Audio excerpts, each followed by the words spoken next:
Insider Tips, 7 things you must know before you move to Utah.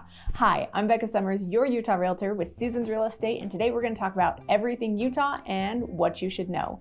Born and raised, been here my whole life, so let's dive into it. And make sure you stay till the last one because it might surprise you. So number 1 is Utah is known for the outdoors. We have amazing hiking, amazing national parks, and we hosted the Winter Olympics in 2002, and we're probably going to host them again in 2030. So we have great snow. The one thing is I live here and I don't do any of it. I do hike a little bit, but I've never been skiing. I've gone snowboarding once. It hurt really bad. So you can live here without loving the outdoors, but we do have some pretty great outdoors. Number 2, understanding the climate. So Utah is a desert, but it also has a lot of greenery going on. We have all 4 seasons when it comes to seasons. Our winters are long and cold and freezing. Our snow is beautiful.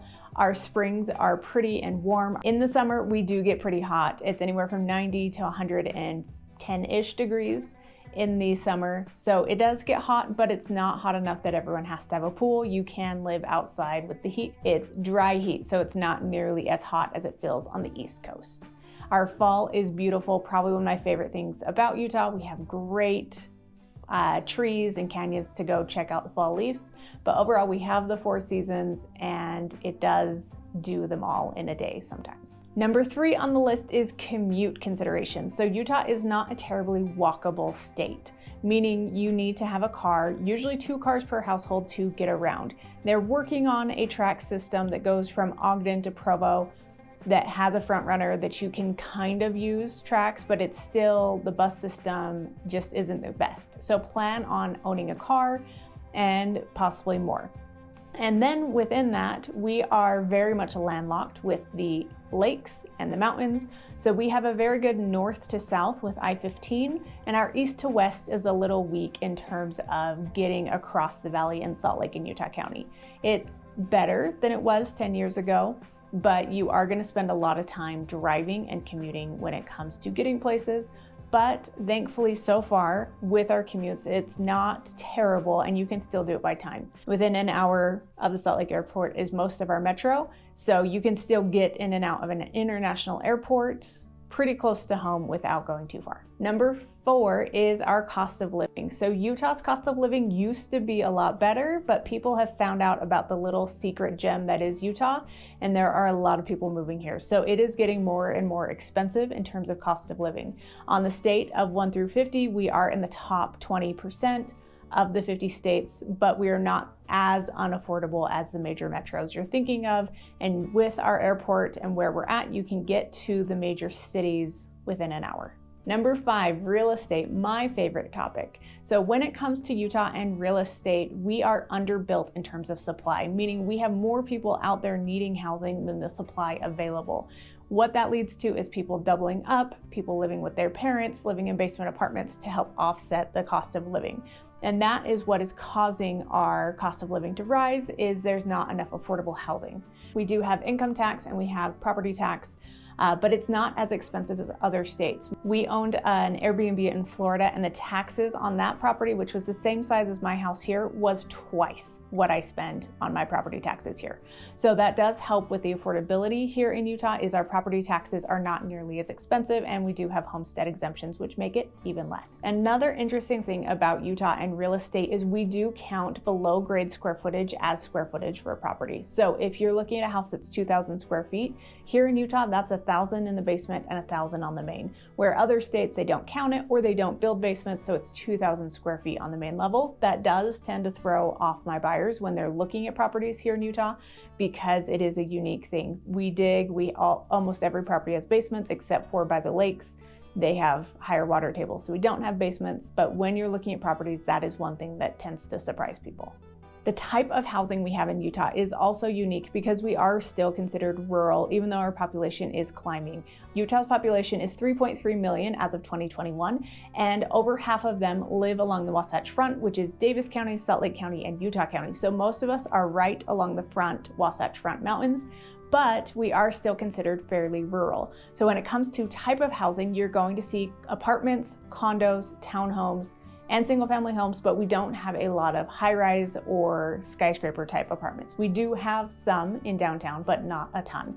Utah is an appreciation play when it comes to investments, meaning you're going to buy it, it should cash flow when you buy it from a personal investment standpoint, in my opinion, but you're not going to have a ton of cash flow. It's not a cash cow. You're not going to get a $100,000 house that rents for $1,000 with the 1% rule. Utah just doesn't fit that criteria. Utah has a lot of demand. We have a lot of natural births because we have larger families and we have a lot of people moving into the state, which is causing demand to continue to grow.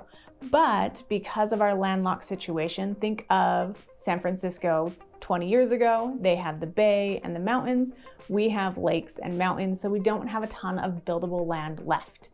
With land, we are running out of land. So Utah County, which is just south of Salt Lake County, which is where our capital is, had 2/3 of the new construction sells because it has more land available to build than Salt Lake. The other third is up in Davis County, where they have a big construction boom as well. Utah knows about our affordable housing issues, and they are working on making that easier for consumers.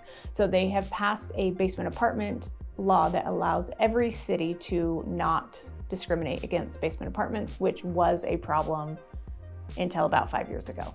So they are working on improving affordability here in Utah before it becomes a major crisis. And one last thing to think about when you're talking about real estate and trends and trying to really understand the market is Utah has a very much east-west side when it comes to property values. And how we decide that is I-15. So if you are on the east side of I-15, your values are going to be higher. It's going to be higher in demand. And if you're on the east side of State Street, it gets even higher. So when you are looking at properties, that's a good way to get an idea. You get more bang for your buck if you'll go on the west side. You'll also get newer because those are where developments are happening. But the east side is where all the locals want to be. Number 6 on our list is economic stability. I hinted at it earlier, but this is why Utah is doing so well on all of the lists, because we have an awesome economy. It's very diverse. We don't have one job or industry that is owning the whole state, so if they shut down, we're in trouble. It's very diverse. We have tech, we have hospitals, we have public education, which is the biggest employer in the state because we have so many kids.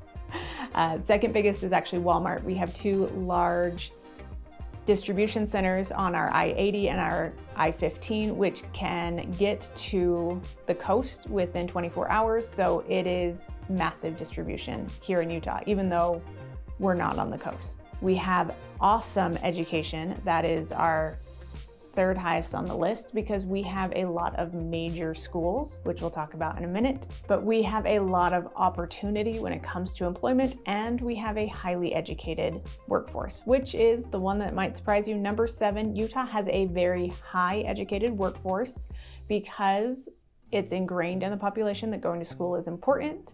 Getting your education is important, and we have a lot of top class schools. We have the University of Utah based in Salt Lake City. We have Utah Valley University based in Orem, and we have Brigham Young University based in Provo, Utah. The University of Utah and BYU attract people from out of state to go to school, which helps us have a younger average population, which attracts a lot of these major businesses. Utah also has a very high rating when it comes to entrepreneurs, people who are starting and growing their own businesses, and the mindset of people here is just a little bit different. So education is very important to the population, and we have a very young workforce that is attracting all of these businesses, which is helping our economic development. That Utah has the workforce for them, but also has the state that wants them here and is working with them. So because of that, it is helping Utah really attract some big players in the market. And the last thing I'll talk about on education is our public schools. They are actually really good. Up until recently, I didn't have to do as much research on schools because most schools were highly rated, and it was pretty easy, regardless of where you live, to get into a good school. Because Utah has so many kids, we have plenty of options when it comes to schooling under university. We have Montessori schools, we have private schools, the public education is not terrible, and for our kids, they're actually in a dual language immersion program, so they're learning Spanish and English just at their public elementary school.